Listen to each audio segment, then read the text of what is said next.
What is up, you guys? The Jaeger here, coming at you with a quick review of the new features of Madden 15. Without further ado, we're going to jump right in. As you can see through the menus and whatnot, it shows you kind of like the little bit of a player intro, and then it literally goes straight into the kicking. There is no delay, no hesitation, or anything like that. It just flows in. Like that right there is a return man, your kicker setting up, and then it lets you choose the play. The kicking mechanics have changed a little bit. I do like it a little bit more. I'm going to show you a couple different styles of kicking on different difficulties. You just see the quick selection, you see the wind, how to flex the trajectory. On all pro difficulty, it fades away rather quickly. On the easier difficulty, just regular pro, it's going to give you like 3 angles, like the strong, weak, and medium. Show you that here in a second with a quick field goal. And the kicking is going to be a little different. The way the stick feedback is, at least on the Xbox One, it's a little bit unusual. But as you can see here, you got the 3 trajectories. It tells you your different powers, how far they'll go. You also have to do the standard going back part. That's all normal. But it just feels a little bit different. And then when it comes to punting, as you can see here, even though this is all pro and it fades away pretty quickly, I was still able to time it very well. You see the trajectory where it should land, place it on a perfect out of bounds, and as long as you can pull the stick accurately, you can make an awesome pinning punt. As you can see here, I just perfectly pinned them inside the 1. Did not find that very difficult at all. But so as the new kicking features as a whole, I do kind of like them. They're rather enjoyable. This right here, I'm going to showcase the new tackle window. It's pretty interesting whenever you see it. There's like a different range of where you're going to be able to tackle someone. Kind of like a higher percentage, a lower percentage, as you see there. It's like a different percentage area.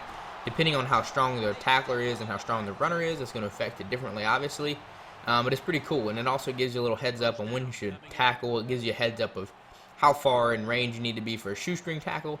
I definitely like that. And this is on the all-pro difficulty. I didn't really pay a whole lot of attention to the other difficulties for it. But as you can see here, you can definitely see the windows on what's easy to tackle, and then the A above the player is telling you, hey, you should jump to tackle them, and you'll be able to get the tackle down. I think it's kind of simplistic. On all-pro, I think that might be a little much. On just easier difficulties, I think you can get away with it a lot better. But all in all, I definitely think it's a cool new feature, especially when you're in single player and then online multiplayer. Kind of gives you a good grasp of, hey, I need to get in range and whatnot. This is split screen action right here, so it's a little bit different, I think. A little bit harder to use. This right here is actually the another quick indication thing that I found I didn't like. That X button right there you just saw highlighted is the defender trying to jump off. So whenever you're playing multiplayer, it allows you to know whenever you need to press X or A or whatever button it is to bounce off the tackle. It's rather unfortunate just because it kind of throws you off. If you're on offense, you see X, you're like, hey, that's a guy, I can throw it to him really quickly. This right here just kind of showcasing you timing the hole and hitting A. It's a little bit easier to run delayed blitzes in this game than it is just straight off the line, because the holes open up a lot bigger on delayed blitzes. As you can see here, I just try to rush in, and my guy gets picked up really quickly, but then you can once again hit X, swing off, get that good angle, and even though he's not in the area here, you can still hit A because it's telling you to. Gets a good sack on him right there.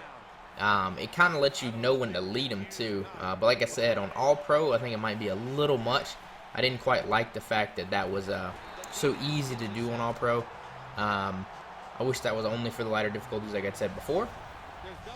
And then moving on, the next thing that's going to be in here is going to be the new jumping with the haptic feedback.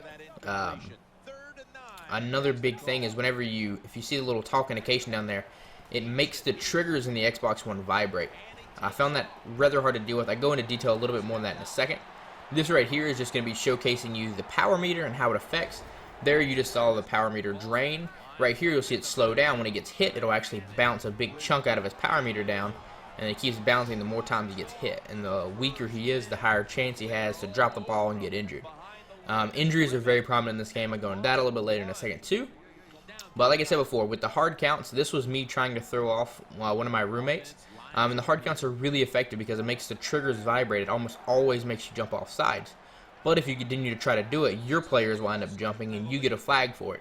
So I do think it is somewhat balanced, but at least on the Xbox One with the haptic feedback and the triggers, it's very hard to control.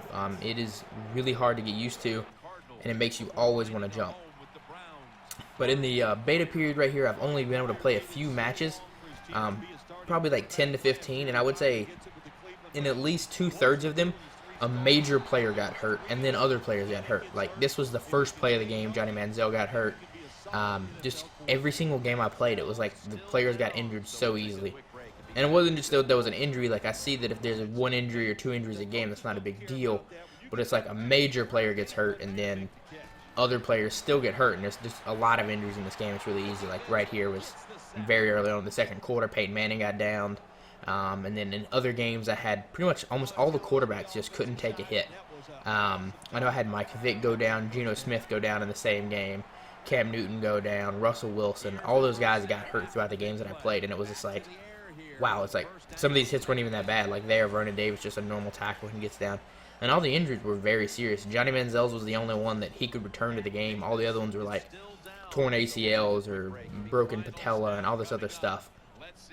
But all in all, I think it's a great game. I think all the new features are very much so welcomed.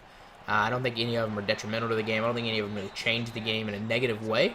And I just want to make a quick little video to showcase all the new features that would be in the game that you guys might not be used to. If you guys have any questions, comments, concerns, just feel free to leave them down in the description below. I'll be more than welcome to help you out and answer those. And as soon as Madden gets out, I'm going to try to bring in a little bit more of those type of videos just to kind of add something different to the channel.